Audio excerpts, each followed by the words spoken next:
Biwa la simanzi limegubika kijiji cha Kapteno katika kaunti ya Baringo baada ya mwanamke mmoja kumua kakake kwa kumdunga kisu.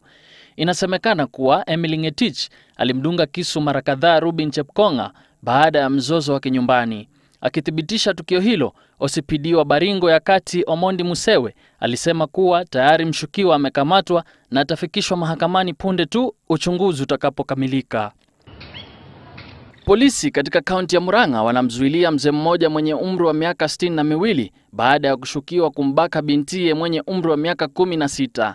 Baada ya mahojiano na polisi kwa muda, mshukiwa huyo alikiri kuwa hii haikuwa mara ya kwanza, kwani alimbaka bintiye mwezi wa Aprili mwaka huu.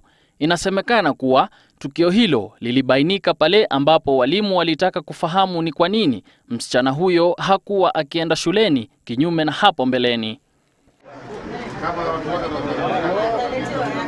Hatimaye katika kaunti ya Mombasa, serikali ya kaunti hiyo imeanzisha hazina ya kuchangisha shilingi milioni 1. Hii ni kwa minajili ya kumsaidia mtoto aliyepigwa risasi na washukiwa wa ujambazi. Ali Mohamed mwenye umri wa miaka 4 alipigwa risasi mguuni na kulazimishwa kugutwa wakati ambapo majambazi walimuua kwa kumpiga risasi mfanyi biashara maarufu Shahid Bat. And it's sort of a fund that shall be created kwa familia ili iweze kwa mtoto ili apate kusoma, a trust fund of some sort. Hapo awali, Senator wa Nairobi Mike Sonko alimtembelea mtoto huyo hospitalini na kutoa shilingi 120,000 kwa usaidizi wake.